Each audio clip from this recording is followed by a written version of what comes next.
नमस्कार दोस्तों, आप सभी का स्वागत है। मध्यकालीन भारत के इतिहास का लेक्चर नंबर 30 हम आज पढ़ेंगे। मध्यकालीन इतिहास में जो स्वतंत्र कुछ राज्य हुए थे उनके बारे में हम पढ़ रहे हैं।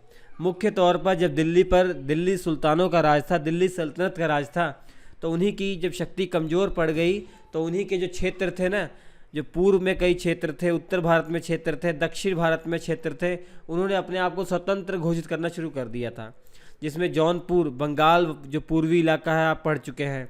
बहमनी साम्राज्य और विजयनगर साम्राज्य दक्षिणी वाला भाग है, वो आप पढ़ चुके हैं। और आज उत्तर प्रदेश में एक जगह पड़ती है जौनपुर प्रांत के बारे में पढ़ेंगे।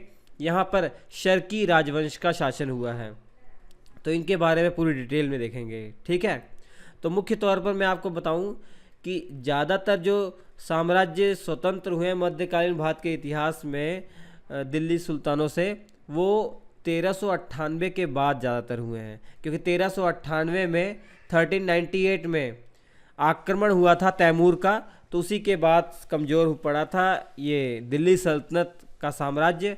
उसी का फ़ायदा लोकल राज्यों ने उठाया और अपने आप को स्वतंत्र घोषित करना शुरू कर दिया। तो आज हम शर्की राजवंश के बारे में पढ़ेंगे। उससे पहले जौनपुर का इतिहास आपको मालूम होना चाहिए। उत्तर प्रदेश में जौनपुर पड़ता है, बनारस से कुछ किलोमीटर की दूरी पर है, 50-60 किलोमीटर की दूरी पर है जौनपुर।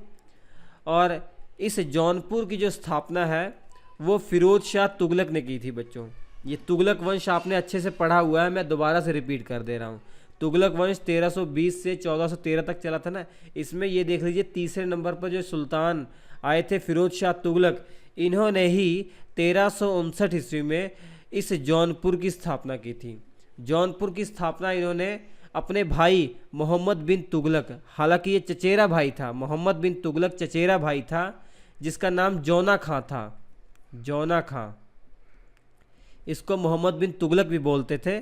तो जौना खां की याद में उन्हीं के नाम से जौनपुर की स्थापना की थी फिरोज शाह तुगलक ने। कब की थी? 1359 ईस्वी में। तो जौनपुर के बारे में आपको मालूम पड़ गया कि भैया 1359 में अस्तित्व में आया। तो ये रहा दिल्ली के सुल्तानों के अधीन, दिल्ली के सुल्तानों के अधीन रहा। दिल्ली के जो आगे आने वाले सुल्तान हैं, उन्होंने अपना यहाँ पर समय समय पर सूबेदार नियुक्त किया था।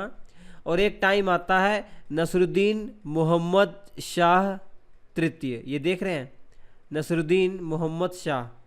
तो 1390 से 1393 तक शासन रहता है। इन्हीं के टाइम पीरियड पर जो शर्की राजवंश की एक तरीके से स्थापना की एक मुहर लग जाती है। वो पूरी कहानी मैं आपको बताऊंगा। सबसे पहले आप समझ लीजिए, शर्की राजवंश के में आपको मलिक सरवर से लेकर हुसैन शाह तक इन शासकों के बारे में पढ़ना है। शुरुआत होती है मलिक सरवर से और अंत होता है हुसैन शाह से। ठीक है, तो चलिए हम शुरुआत करते हैं मलिक सरवर से। तो मलिक सरवर, सबसे पहले तो आप जानिए, मलिक सरवर एक हिजरा था। मलिक सरवर जो था वो एक हिजरा था। ठीक है, नसरुद्दीन मोहम्मद शाह तृतीय, ये मोहम्मद शाह ही याद रखिए, नसरुद्दीन मोहम्मद शाह, जिसके बारे में हमने आपको बताया, जिनका टाइम पीरियड 1390 से 1393 तक था। इन्होंने अपना प्रधानमंत्री नियुक्त किया हुआ था मलिक सरवर को। सबसे पहले मलिक सरवर को अपना प्रधानमंत्री नियुक्त किया हुआ था नसरुद्दीन मोहम्मद शाह ने। ठीक है, और इसके बाद नसरुद्दीन मोहम्मद शाह के बाद गद्दी पर बैठते हैं नसरुद्दीन महमूद। ये मैं आपको लिस्ट दिखा देता हूँ, ये देख लीजिए, नसरुद्दीन महमूद। ये लिस्ट कहाँ चली गई है? हाँ, देखिए, ध्यान से देखिए, ये नसरुद्दीन महमूद है। 1394 से गद्दी पर बैठे थे नसरुद्दीन महमूद, ये 1394 से गद्दी पर बैठे थे। ठीक है, तो आगे इनके बारे में आपको बताने वाला हूँ, इन्होंने क्या किया था। नसरुद्दीन महमूद ने 1394 में जो गद्दी पर बैठे थे, वो पता आपको किसकी सहायता से बैठे थे? वो इस मलिक सरवर की ही सहायता से बैठे थे। ये मालिक नहीं है, मलिक सरवर, हालांकि जौनपुर का मालिक बन गया था। मलिक सरवर की सहायता से 1394 में नसरुद्दीन महमूद दिल्ली की गद्दी पर बैठा। जब दिल्ली की गद्दी पर नसरुद्दीन महमूद बैठा और हेल्प मलिक सरवर ने की थी तो खुश हो गया। तो उसने तुरंत मलिक सरवर को अपना राज्यपाल बना दिया जौनपुर का, और वजीर बना दिया, वजीर और जौनपुर का राज्यपाल बना दिया, और उसको मलिक उस सर की उपाधि दी। मलिक उस सर का मतलब होता है पूर्व का स्वामी, मतलब पूर्व का स्वामी, ठीक है।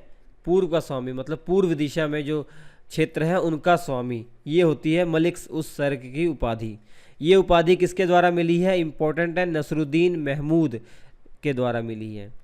नसरुद्दीन महमूद वही है जो मलिक सरवर की सहायता से दिल्ली का सुल्तान बना था, क्योंकि इसके चचेरे भाइयों में ही प्रतिद्वंद्विता थी, कंपटीशन था, तो मलिक सरवर की सहायता से गद्दी पर बैठा और इसने मलिक सरवर को अपना वजीर बनाया, जौनपुर का राज्यपाल बनाया और मलिक उस सर की उपाधि दी। और 1398 में तैमूर का आक्रमण हो जाता है। उसके बाद दिल्ली के सुल्तानों की जो स्थिति है वो डामाडोल हो जाती है। तैमूर के आक्रमण के समय आपको मालूम होना चाहिए कि नसरुद्दीन महमूद ही दिल्ली का सुल्तान था, ये बहुत इम्पोर्टेंट है। तैमूर का आक्रमण 1398 में हुआ था, नसरुद्दीन महमूद ही दिल्ली का सुल्तान था। तो 1398 में जब परिस्थिति डामाडोल होती है दिल्ली के सुल्तानों की, तो इनको बहुत नुकसान होता है। इनके आसपास के जो क्षेत्र थे, जो लोग थे, उन्होंने अपने आप को स्वतंत्र घोषित करना शुरू कर दिया। जो इनके पहले राज्यपाल सूबेदार हुआ करते थे वो अब शासक, स्वतंत्र शासक बन गए हैं। तो इसी केस में जौनपुर भी ऐसा था। तो जौनपुर में मलिक सरवर जो एक तरीके सूबेदार हुआ करता था, लेकिन इसने अपने आप को स्वतंत्र घोषित कर दिया। मलिक सरवर ने अपने आप को स्वतंत्र घोषित कर दिया। अब मलिक सरवर के बाद मलिक सरवर की मृत्यु 1399 में हो जाती है बच्चों, 1399 में।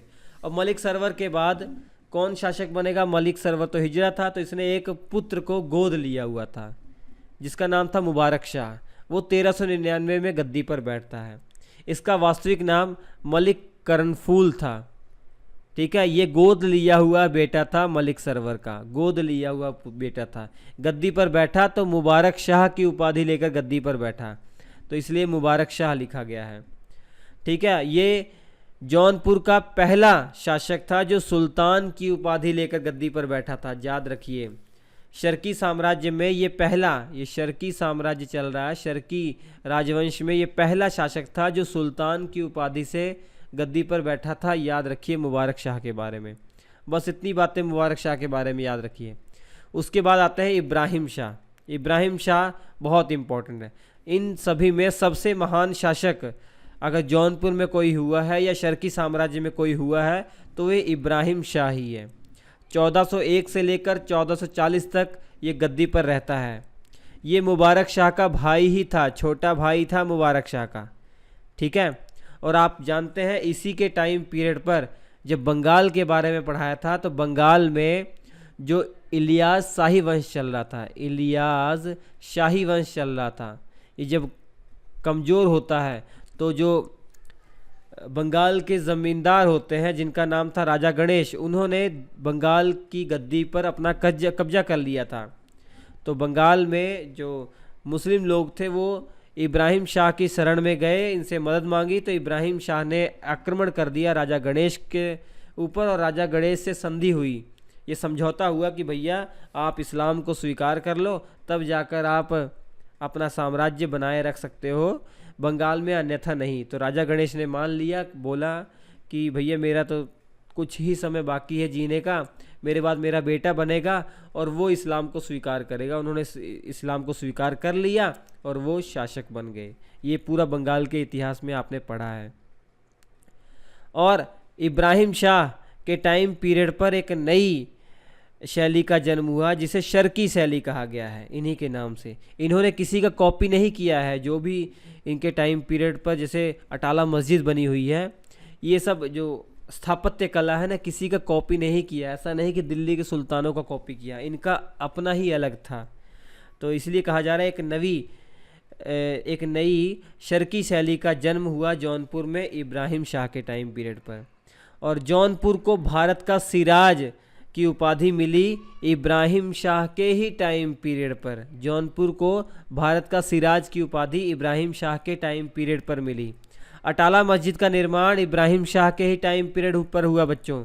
ये अटाला मस्जिद है, ये है जौनपुर की अटाला मस्जिद। इसका जो निर्माण है वो किसके टाइम पीरियड पर हुआ? इब्राहिम शाह के टाइम पीरियड पर हुआ। सबके बारे में अगर भूल जाइए कोई दिक्कत नहीं, लेकिन इब्राहिम शाह के बारे में सभी चीज़ें याद रखिए। इनके दरबार में एक बहुत ही प्रसिद्ध कवि रहते थे, विद्यापति ठाकुर जिनका नाम था, नोट कर लीजिएगा। विद्यापति ठाकुर इनके दरबार में, इब्राहिम शाह के दरबार में एक बहुत बड़े प्रसिद्ध कवि थे। इब्राहिम शाह के बाद महमूद शाह गद्दी पर बैठते हैं 1440 से 1457 तक। ये इब्राहिम शाह का पुत्र ही था। इसकी एक ही खास बात है कि इसने चुनार का किला जीता था, और इसके बारे में कोई चीज़ आपको याद नहीं रखनी है। इसके बाद मोहम्मद शाह ये महमूद शाह का पुत्र था। बस इतनी बातें आपको याद रखनी है। 1457 से 1458 तक गद्दी पर रहता है। इसके बाद आखिरी शासक है बच्चों हुसैन शाह। इस वंश का अंतिम शासक है हुसैन शाह। 1458 से 1505 ईस्वी तक रहता है। बहुत लंबा कार्यकाल है, देख लीजिए, लेकिन इस कार्यकाल में भी कोई इंपॉर्टेंट चीज़ें नहीं है जो आप याद कर पाएँ। अंत में 1505 ईस्वी में दिल्ली सल्तनत में जब लोधी वंश चल रहा था, तो सिकंदर लोधी उस समय शासक था। तो सिकंदर लोधी ने जौनपुर पर आक्रमण किया और शर्की साम्राज्य को तबाह कर दिया, शर्की राजवंश को समाप्त कर दिया और जौनपुर को दिल्ली के अंदर ही मिला लिया। तो जो जौनपुर था ये बनाया भी दिल्ली के सुल्तानों ने था, और बाद में दिल्ली के सुल्तानों ने इस पर अपना कब्जा भी कर लिया। तो कुल मिला जुलाकर इफेक्टिवली देखें 1399 से 1398 से 1505 ईस्वी तक, तो लगभग 100 वर्ष तक शर्की साम्राज्य का शासन रहा जौनपुर में। और जितनी बातें बताई गई हैं इन 6 शासकों के बारे में वो याद कर लीजिए। मुख्य तौर पर इब्राहिम शाह और मलिक सरवर याद कर लीजिए, और कुछ ज़्यादा याद करने की ज़रूरत नहीं है। तो जब भी पूछा जाएगा यहीं से पूछा जा सकता है।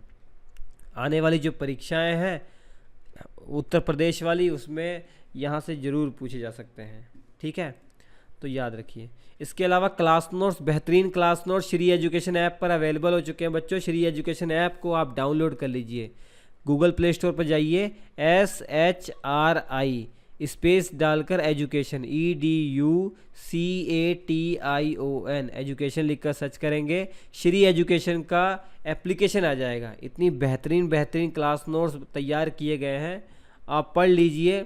बहुत कम टाइम पीरियड पर आप बहुत अच्छा सीख पाएंगे। कोई किताबी भाषा नहीं है, बहुत सिंपल लैंग्वेज में सब एक्सप्लेन किया गया है। अगर जीएस में आप कमज़ोर हैं तो जीएस फाउंडेशन बैच चल रहा है, जीएस फाउंडेशन बैच, ये ज्वाइन कर लेंगे, पूरा जीएस आपकी मुट्ठी में हो जाएगा। बहुत मेहनत से तैयार किया गया है, बहुत सिंपल तरीके से पढ़ाया गया है, और इंडिविजुअल सब्जेक्ट भी चल रहे हैं, अगर ज्वाइन करना चाहे कर सकते हैं।